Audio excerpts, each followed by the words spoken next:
আরও কিছু খবর নিয়ে রয়েছে ডেস্ক রিপোর্ট। বিএনপির যুগ্ম মহাসচিব সৈয়দ ইমরান সালে প্রিন্স বলেছেন, সম্প্রতি বিদেশি এক পত্রিকায় নতুন দল গঠন প্রসঙ্গে প্রধান উপদেষ্টার বক্তব্য অন্তর্বর্তী সরকারের নিরপেক্ষতাকে প্রশ্নবিদ্ধ করতে পারে। দুপুরে ময়মনসিংহের ধোয়াউড়া উপজেলা সদরে রচনা ও চিত্রাঙ্কন প্রতিযোগিতার পুরস্কার বিতরণ অনুষ্ঠান শেষে সাংবাদিকদের প্রশ্নের জবাবে তিনি এসব কথা বলেন। এর আগে তিনি বিন্দুবাসিনী বালিকা উচ্চ বিদ্যালয়ে শহীদ প্রেসিডেন্ট জিয়াউর রহমানের 89তম জন্মবার্ষিকী উপলক্ষে জিয়া জন্মোৎসব 2025-এর রচনা ও চিত্রাঙ্কন প্রতিযোগিতার বিজয়ীদের মধ্যে পুরস্কার বিতরণ করেন। মাসব্যাপী অমর একুশে বইমেলা শুরু হয়েছে চট্টগ্রামের M A Aziz stadium gymnasium চত্বরে। সিটি কর্পোরেশনের উদ্যোগে মেলার উদ্বোধন করেন শিল্প উপদেষ্টা আদিলুর রহমান খান। এ সময় তিনি বলেন, ষড়যন্ত্র থেমে নেই, ফ্যাসিবাদ যাতে আবার ফিরতে না পারে সেজন্য সবাইকে সজাগ থাকতে হবে। বইমেলা চত্বরে চলবে রবীন্দ্র ও নজরুল উৎসব, লেখক সমাবেশ, কুইজ প্রতিযোগিতা, বসন্ত উৎসব সহ নানা আয়োজন। রাজধানীতে জাতীয় সাহিত্য সাংস্কৃতিক ঐক্য জোটের উদ্যোগে কেন্দ্রীয় শহীদ মিনারে নানা আয়োজনে 24 জুলাই আন্দোলনের গ্রাফিতি প্রদর্শনের ব্যবস্থা করা হয়।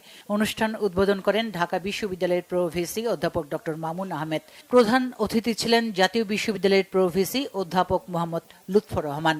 সভাপতিত্ব করেন সাংস্কৃতিক ব্যক্তিত্ব রেজাবউদ্দৌলা চৌধুরী। অনুষ্ঠানে শিশু কিশোরদের ছবি আঁকা প্রতিযোগিতা, গল্প বলা ও শিশুদের বই পড়ায় উদ্বুদ্ধকরণ সহ ছিল নানা আয়োজন। প্রেসিডেন্সি ইউনিভার্সিটিতে আজ থেকে শুরু হয়েছে এডমিশন গালা, যা আগামী 15 ফেব্রুয়ারি পর্যন্ত চলবে। উদ্বোধন করেন ইউনিভার্সিটির উপাচার্য প্রফেসর ডক্টর আব্দুল মান্নান চৌধুরী। এ সময় উপস্থিত ছিলেন প্রেসিডেন্সি ইউনিভার্সিটির principal adviser professor doctor Mohammad Anwarul Kabir, বিভিন্ন অনুষদের ডিন, রেজিস্ট্রার, এক্সাম কন্ট্রোলার, বিভিন্ন বিভাগের প্রধানগণ, প্রক্টোরিয়াল টিম, শিক্ষক শিক্ষিকা, এডমিশন অফিস এবং অন্যান্য বিভাগের কর্মকর্তা কর্মচারী ও শিক্ষার্থীরা। প্রেসিডেন্সি ইউনিভার্সিটির এডমিশন গালাতে থাকছে লিমিটেড টাইম এবং ফার্স্ট কাম ফার্স্ট গেটের ভিত্তিতে বিশাল অফার এবং এক্সক্লুসিভ ফ্রি গিফট। ভর্তি ফিতে 50% ছাড় ও টিউশন ফিতে বিশেষ ছাড় চলছে। এছাড়া রয়েছে আকর্ষণীয় উপহার। রাজধানীর পুরানা পল্টনে আইএফআইসি টাওয়ারের মাল্টিপারপাস হলে অনুষ্ঠিত হলো আইএফআইসি ব্যাংকের বার্ষিক ব্যবসায়িক সম্মেলন 2025। ব্যাংকের ব্যবস্থাপনা পরিচালক সৈয়দ মনসুর মোস্তফার সভাপতিত্বে সম্মেলনের প্রধান অতিথি ছিলেন ব্যাংকটির পরিচালনা পর্ষদের চেয়ারম্যান মোহাম্মদ মেহমুদ হোসেন। সম্মেলনে ব্যাংকের উপব্যবস্থাপনা পরিচালকরা, বিভিন্ন বিভাগের প্রধান এবং সারা দেশের সব শাখার ব্যবস্থাপকরা অংশ নেন। আলোচকরা ব্যাংক পরিচালনায় সুশাসন ও বর্তমান ব্যবসায়িক পরিস্থিতি নিয়ে আলোচনা করেন। Chief financial officer Dilip Kumar Mondal 2024 সালের সার্বিক ব্যবসায়িক তথ্যচিত্র উপস্থাপন করেন। শনিবার রাজধানী একটি হোটেলে অনুষ্ঠিত হয়েছে ইসলামিক ব্যাংক বাংলাদেশ পিএলসির ঢাকা নর্থ ও ঢাকা সাউথ জোনের এজেন্ট ব্যাংকিং ব্যবসায়ী উন্নয়ন সম্মেলন এবং মানি লন্ডারিং ও সন্ত্রাসে অর্থায়ন প্রতিরোধ বিষয়ক কর্মশালা। ব্যাংকের চেয়ারম্যান ওবায়দুল্লাহ আল মাসুদ এতে প্রধান অতিথি ছিলেন।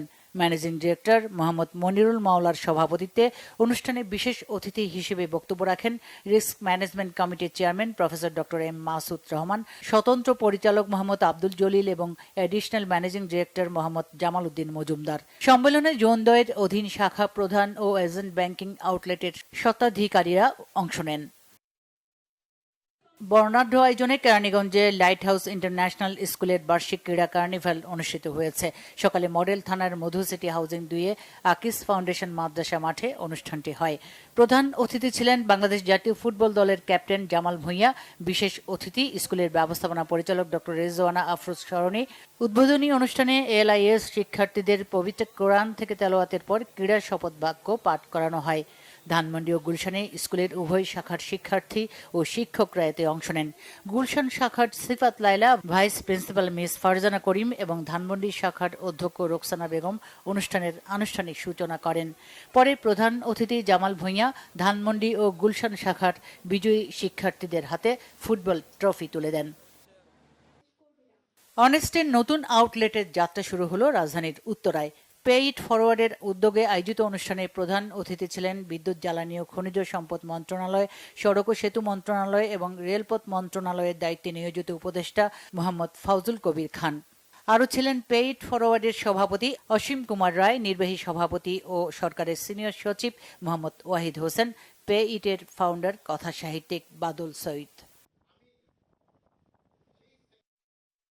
রাজধানীর পূর্ব রামপুরার উজ্জ্বল টাওয়ারে জমকালো আয়োজনে বিউটি বুথ বাংলাদেশের প্রথম শাখার উদ্বোধন হয়েছে। উদ্বোধনী অনুষ্ঠানে উপস্থিত ছিলেন বিউটি বুথের প্রতিষ্ঠাতা শাহ পরান খান ও কোম্পানির কর্মকর্তারা। বিউটি বুথ একটি অনলাইন ভিত্তিক ই-কমার্স প্রতিষ্ঠান যা 2021 সালে তাদের যাত্রা শুরু করে।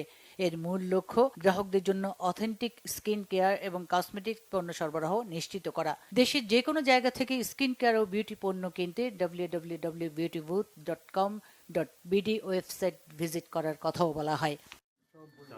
মেডিকেল ভর্তি পরীক্ষায় উত্তীর্ণ রাজশাহী ও নাটোর জেলার 3 মেধাবী শিক্ষার্থীকে তারিক রহমানের শিক্ষা উপকরণ দেওয়া হয়েছে। এর মধ্যে রয়েছে বই, কঙ্কাল ও আর্থিক সহায়তা সহ শিক্ষা উপকরণ। দলটির স্বাস্থ্য বিষয়ক সম্পাদক ডক্টর রফিকুল ইসলাম শনিবার 3 শিক্ষার্থীর বাড়িতে গিয়ে তাদের মাঝে এসব উপহার বিতরণ করেন। সাতক্ষীরার দেবহাটায় আওয়ামী লীগের দোসরদের নিয়ে বিএনপির বিতর্কিত কমিটি দেওয়ার প্রতিবাদে এবং কমিটি বাতিলের দাবিতে মশাল মিছিল ও সমাবেশ হয়েছে।